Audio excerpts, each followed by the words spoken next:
And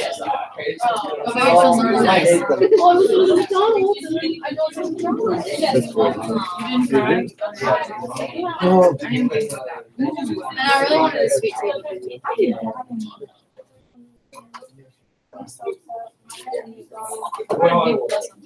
Look forward to it.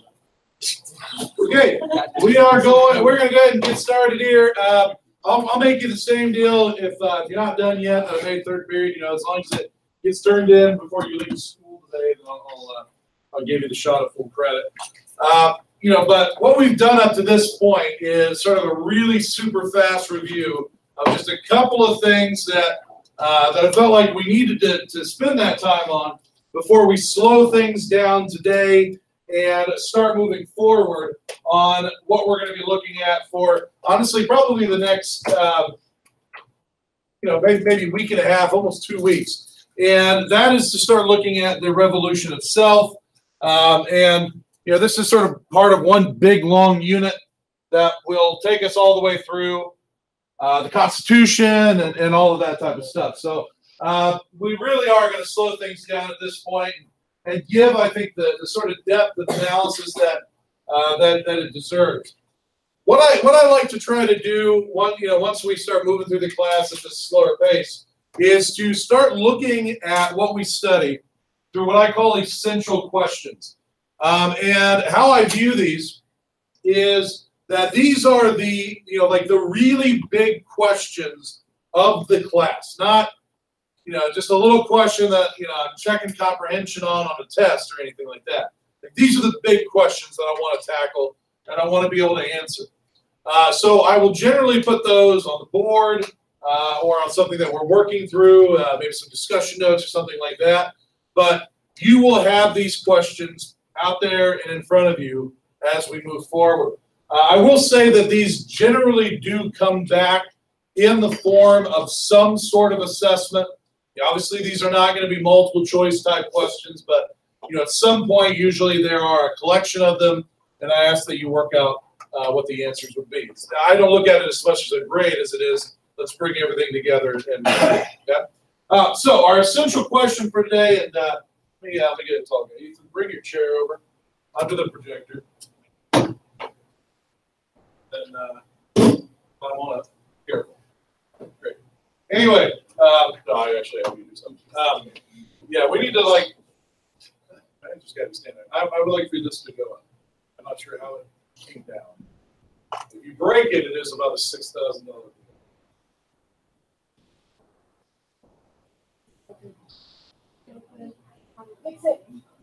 Yeah, that's good, right?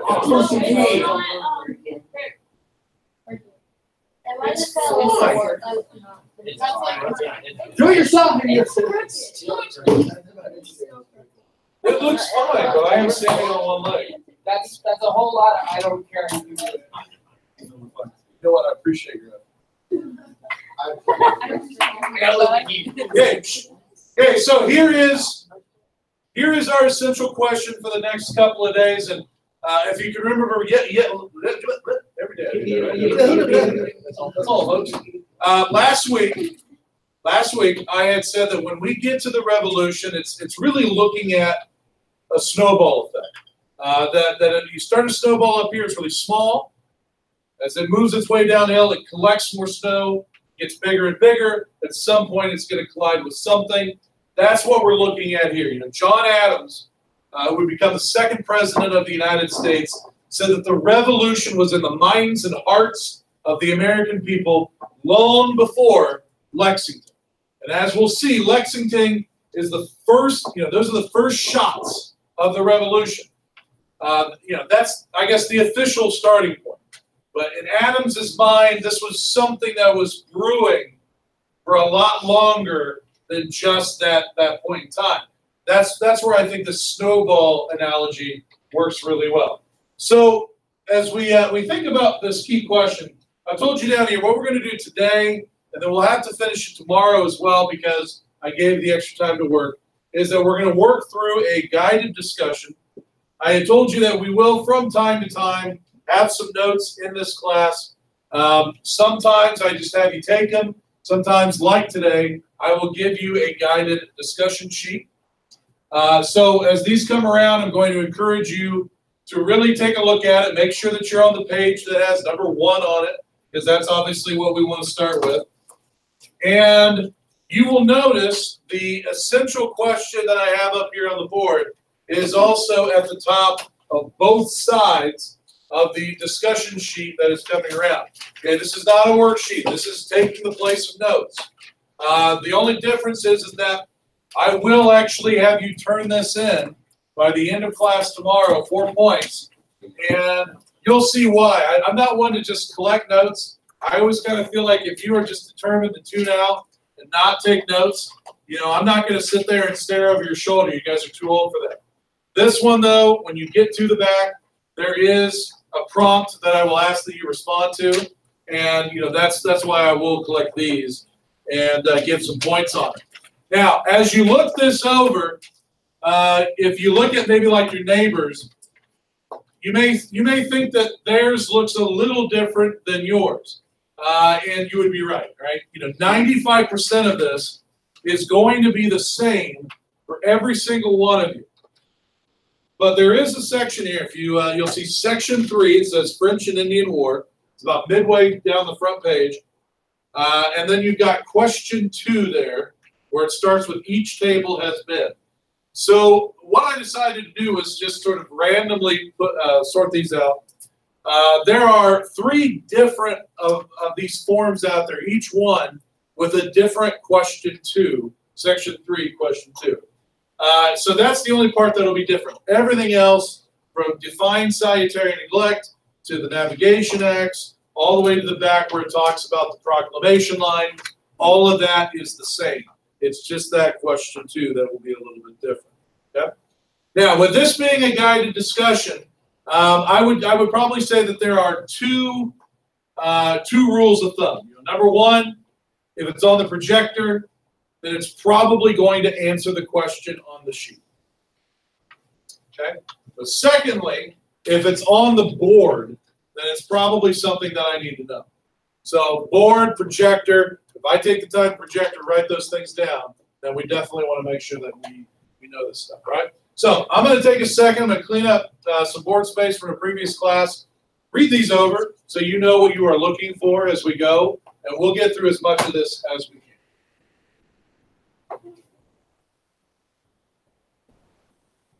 Yes,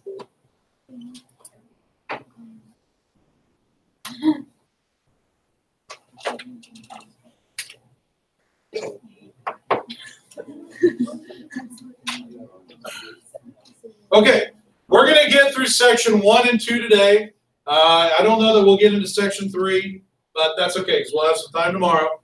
So let's start with the essential question. I want to read that out loud. Have you guys go along with me here. The overarching question for the next couple of days: how did the colonies, the 13 colonies, and those that were living within them, how did those colonies and those people move from a reasonably content subject of Great Britain?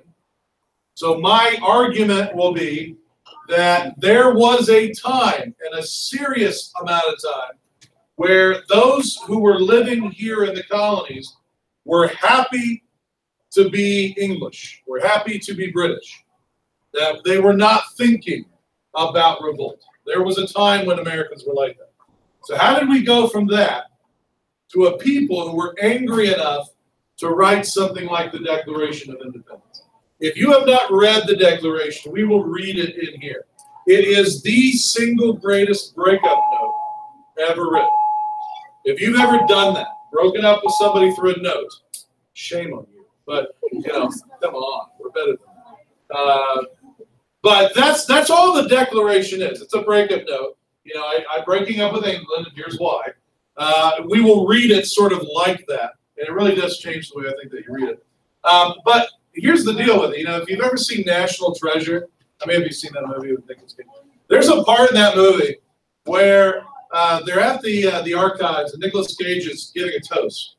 He's like, a toast to these men who signed the Declaration By putting their name on this document, they ran the risk of being caught by the British and arrested. If they were, pretty good chance they'd be executed or worse. You know, that's legit. You know, and there were individuals who signed the document who were arrested and executed. This is not a small thing. When you put your name on a document and you do so knowing that the result of this could be freedom, yay, or, you know, horrible, horrible death, like being drawn and quartered. You guys understand how that works? They tie a rope to your arms and a rope to your legs, and they tie the other end to 4 horses, and then they just say, "Go horses," and they rip your arm and leg off. You know, that's being drawn and then quartered. You know, that's the type of punishment that could be running your way if you were caught and you were arrested. So this is no small thing. This is a big deal. How did we get to that point where we were so determined to leave England that we were willing to run the risk of that happening to us? You know, that something horrible must have happened, right? So today, I think we will start this. We will, number one, see the beginning of this question, a time when Americans were perfectly fine being English. And 2, we will see when the boot pushes the snowball over the hill. All right, those are the 2 things that we're going to look at.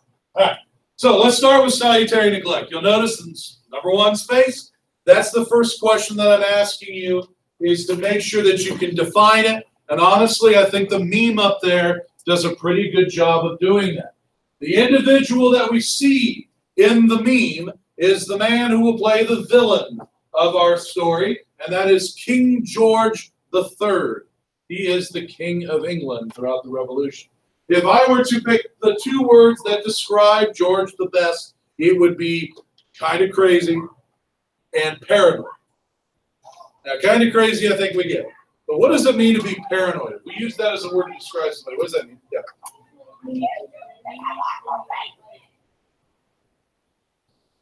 Speaking of kind of crazy.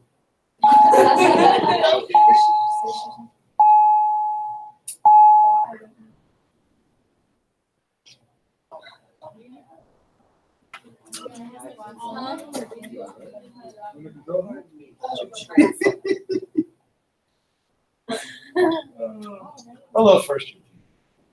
They would get really towards that. Yeah. Anyway, I remember that. Anyway, what was I saying? Oh, yeah, he's crazy. So Taylor, talk to us again. I don't know that everybody heard it because everybody was listening to the rantings out there. Paranoid. What does it mean? Well, like, an example is like, there's like a spider, and you're like paranoid that a bunch of other spiders are going to. Okay. Yeah, Like, that works. I wasn't you're, sure where you were scared going with that it for a minute, but I see now. Like, Yeah. you're scared that something- Yeah, go ahead, yeah. Paranoid that, worry that somebody's watching. Yeah, like somebody's out to get you, right? Yeah. You know, constantly worried. And most of the time, you know, nothing's going on, but that's kind of in your head. And that is George III kind of to a T. Now, I will say this. There was a time when he wasn't like that. There was a time when he, I guess if you have to live under a king, he was a pretty good king to live under.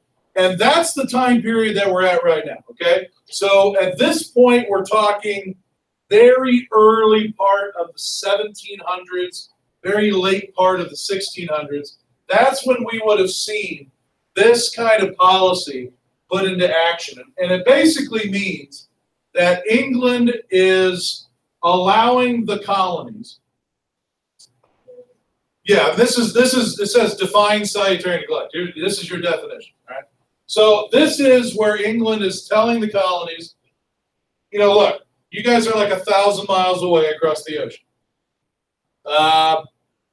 That's really far away.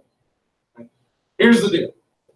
If you remain loyal to King George, if you play by the rules, then we're just going to kind of let you do your thing.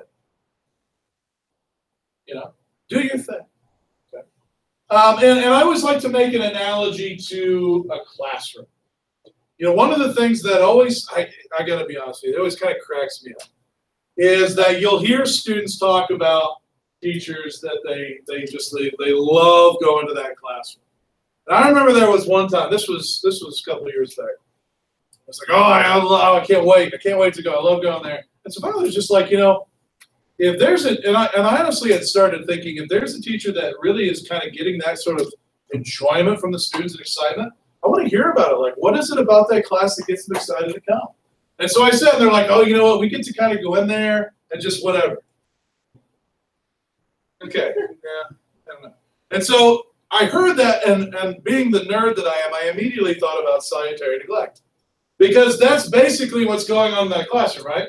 As long as you don't tick me off, then I'm going to let you just kind of do your own thing. And then we're all good. But I think that there's a potential problem with that sort of approach. I think the natives will be happy. The chief might be happy, but something could happen there.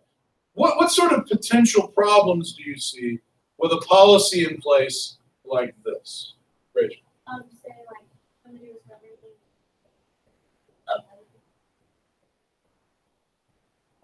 And we saw that, right? Roger Williams was a guy living in Massachusetts who didn't love the Puritan way of doing things, and he had to leave and go build his own colony called Rhode Island, just so he could do his own thing. So that's definitely a risk. Okay? Can anybody see a situation where this could end up backfiring?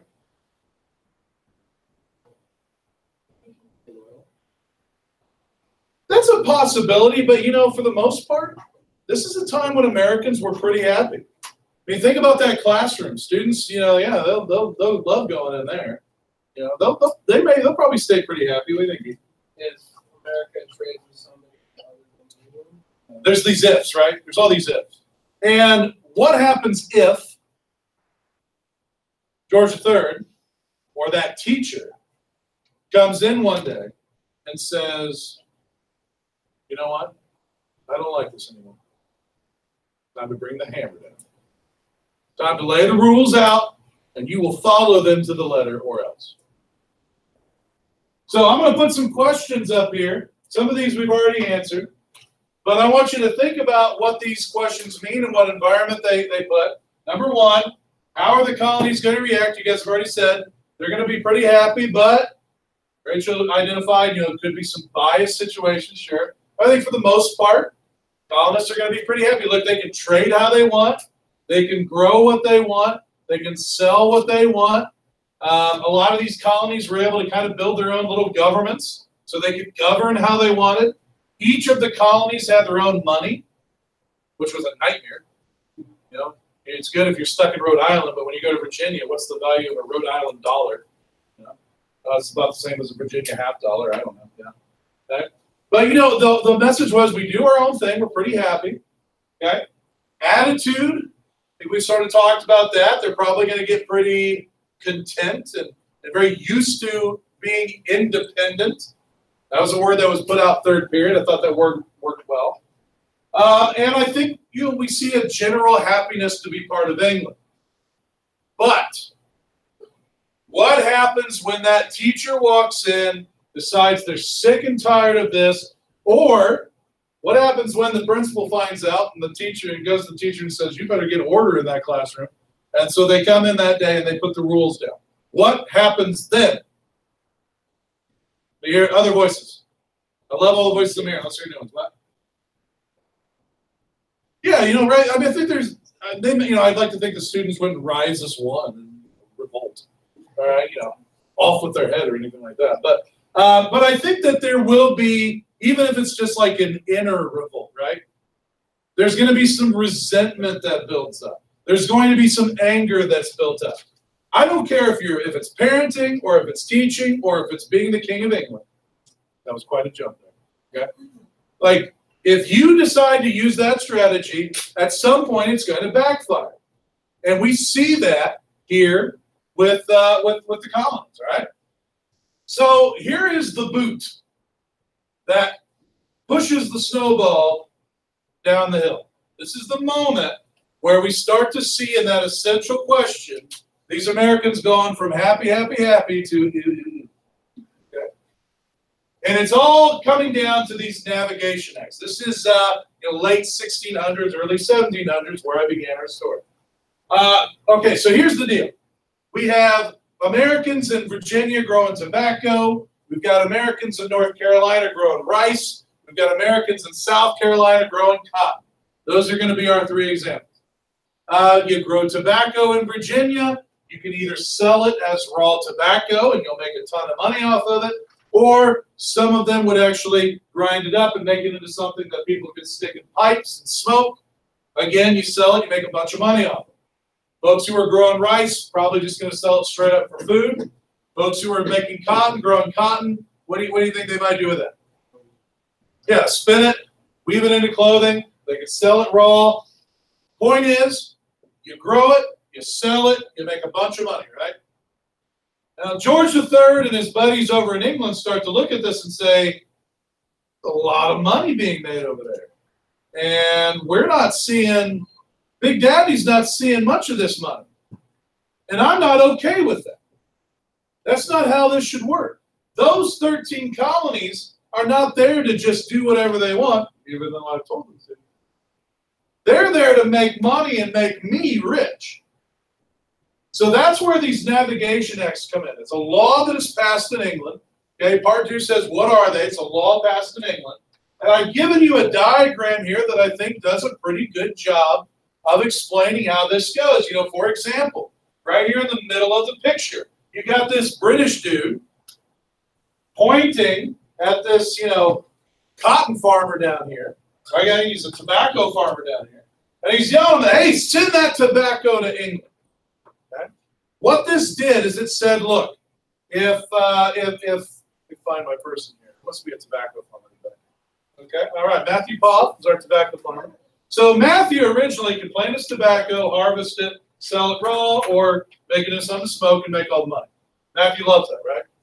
So the way that this law works now is it says that Matthew can grow his tobacco as much. But now, after you harvest that tobacco, you immediately have to put it on a ship, which is going to go to Big Daddy, to England. And once it gets there, then it will be made into something to smoke. And then it will be put back onto a ship, sent back to the colonies, and sold. Who wants to be our cotton farmer? Bo. Bo is a cotton farmer. Bo, you are still allowed to grow your cotton, harvest your cotton. But instead of weaving it into a shirt, you have to take that raw cotton, put it on a ship, send it back to Big Daddy. Back in England, they will turn it into a shirt and turn it into a pant, and then put it back on a ship and bring that shirt and pant back to the colonies and sell it. What's the problem with this? Middleman. Well, there's a big, big problem for Bo and Matthew. We're not getting any money. You're not seeing. You're selling me my own. You're selling me my own stuff, right? You took my stuff, and then you're selling it back to me. You're selling it back to me. Okay? Bo might be able to keep a little bit, Matthew a little bit. He's going to have a living, but he's missing out on the big profits here. Okay? So think about it. How do you think colonists are going to react to this policy? They're going to start getting angry because nothing ticks off a group of people more than when you mess with their paycheck. And you're messing with my paycheck. Okay? Next question. Well, I'll tell you what. Actually, let me take that off. Let me get back to that. All right? So what this is, this whole idea that Bo and Matthew are not there to grow cotton and tobacco for themselves. They are there to glorify Big Daddy. This is a policy called mercantilism. I know that that's on the sheet. I want you to know what mercantilism is. I'm gonna express it really easily. Okay, you've got the colonies. They exist to make Big Daddy rich. In this case, Big Daddy is George III.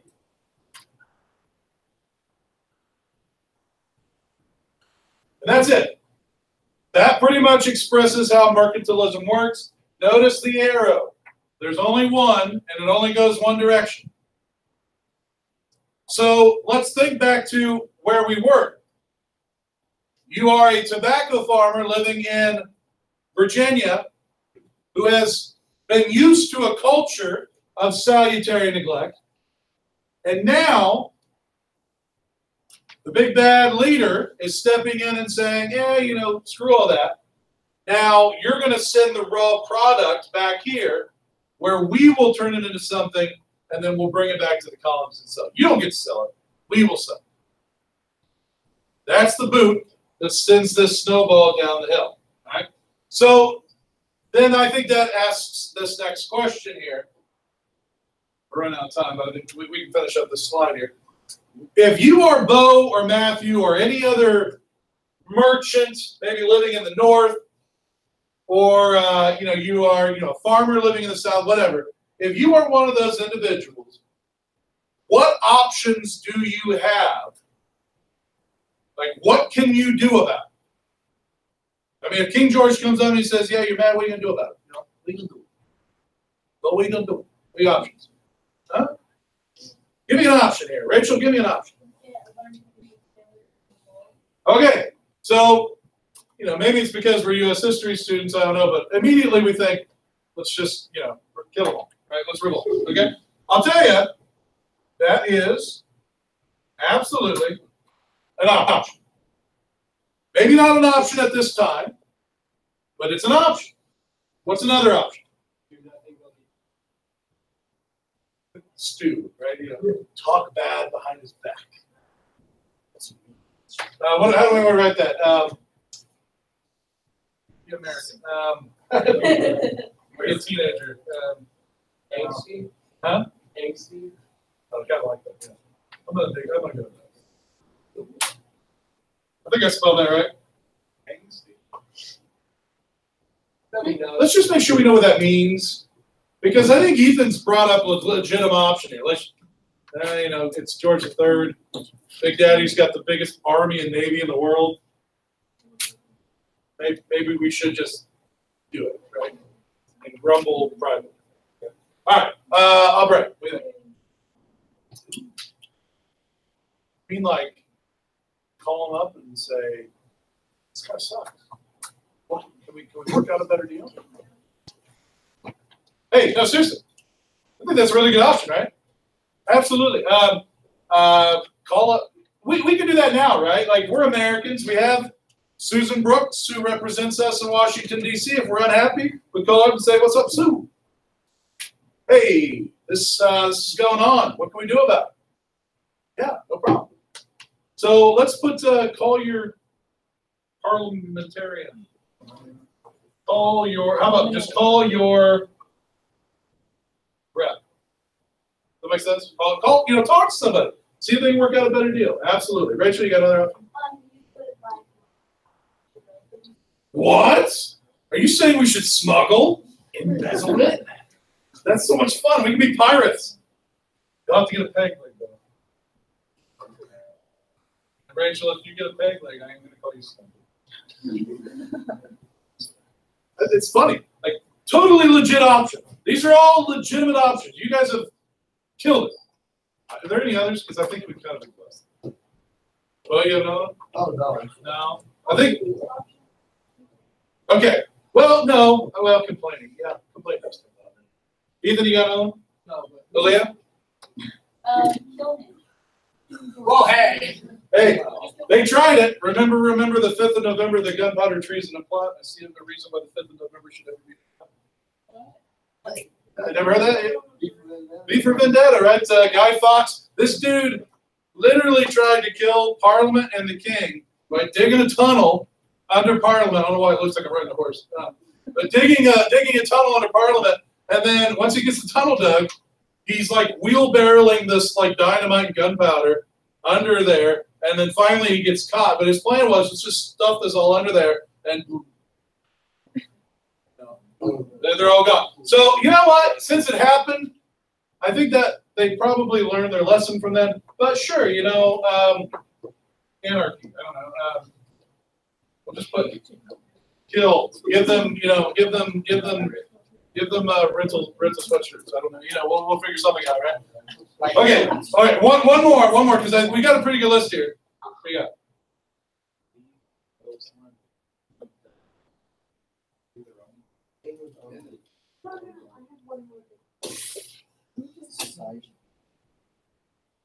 All right. So can I say resettle? Okay, I like that. All right. Taylor. Oh, we got that right. We got Stewie. We got the eggs. Wait, that's like still doing it though. Right? Like they're still doing it, so like Like tossing her. like tossing back, like doing nothing. It's like sitting there and not doing their work. Oh, you're talking about striking. Yeah. Like going on strike. Yeah, that is different. Okay, I'll write that down. That completes our list here. Okay, yeah. So what we need to do next, we got 10 minutes here, is let's finish up by looking at our list and seeing like what are the problems potentially with these options. Option number 1 was revolt. We know that that's eventually where we're going to go. But I mean, at this point, like, I don't know if we're quite angry enough yet. It's really only the first time where we've said, yeah, I'm not digging what they're doing to us. I don't know if that's enough to drive us to full-scale revolt. Plus the fact, and I think that this sort of goes with the second option, with the angsty option, is you cannot ignore the fact that the Army and Navy of England is the most powerful in the world, and it's not even close. Like, that's a significant stick to keep us in line, right? So then we've got call your rep. Aubrey, I give you mass props on this, because that's a great one. Because there is a yell that will become like the rallying cry of the revolution. And that is no taxation without representation. All right? Aubrey, I think you've got a great idea here. It's all well and good, except we don't have any representatives. We don't have that person that we can call. There is nobody. The 13 colonies were not allowed to send anyone back to England to be their voice.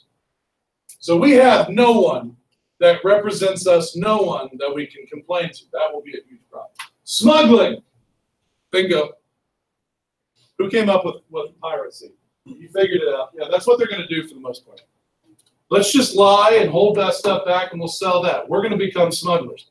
Okay? Samuel Adams, the beer guy.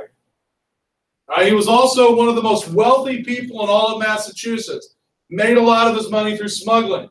The guy with the biggest signature on the Declaration, anybody know his name? John Hancock. Okay? John Hancock made a huge amount of his fortune through smuggling. That was the chosen avenue of a lot of American colonists. You knew if you got caught, you were in trouble, but you know, if you had enough money, you could just pay off the people, and then you were good. So that's actually one of the bigger options to go with. Killing the king. No, probably not. Resettlement. Like, where are you going to go? Where? Greenland? I just, like, if you're going to move, you got to move somewhere better. But where is better? You're going to move out west? Well, there's natives, the French out there. That's kind of scary. Say it again. Yeah, but like the Netherlands are super small. Yeah, I guess. I don't know. I mean I mean it's a legitimate option, but I think a lot of people were more like, we've moved here, we've made this our home. You leave. You leave, not us. You leave, right? The last one here, let's go on strike. Somebody was talking about that. Who was somebody like responded to that? I think it was up here. Caleb, so why do you think striking is not the best option? Right, yeah, I mean, well, we went like modern day. Yes, but even back then, like Matthew was still going to get to keep you the tobacco. Right? Okay, so Matthew's still going to get to keep some of that, even if he has to smuggle it, so he can make a living. So, you know, I don't know that we can just say, well, we're just not going to do anything, because it really is going to screw you over. So look at, do you see what we've done here? Okay, this is where the snowball, because I think more than anything, these folks are just really frustrated because we're not really ready for that. Maybe. This doesn't exist. Nope. It's our home, you leave. This screws us over. So our choices are sit and shut up or become a pirate. I'm digging the eye patch. I mean, that's a horrible set of options, you know? Horrible set of options. Caleb?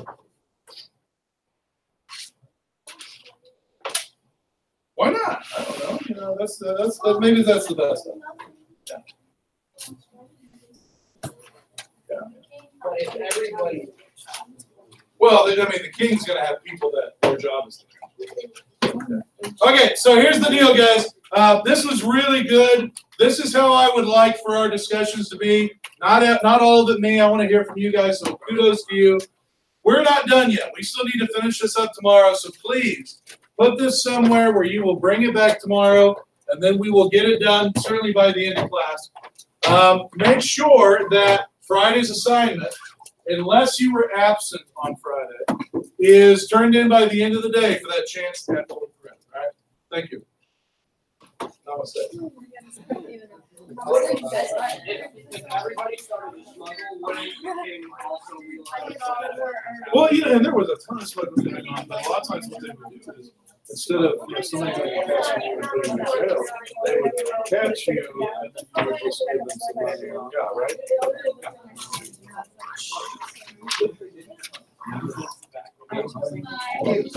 Yeah, that's how you look back. Okay, bye. You'd have to sell it for. Yeah, I just don't think they would care. I think they would just jack up the prices. If it were me, I might buy it back in the internet. Where is it? Then they just roll it. And I might just wait and get that Spanish paper. That's where we're gonna see tomorrow. Well, yeah, but if you take that entire, take those shoulders away, we're gonna see tomorrow. We're gonna get He's telling us what to do. So it's always kind of maybe this isn't necessary. Thank you. What? You go on strike. The She's on this. king will literally just get so mad that he will have to let the people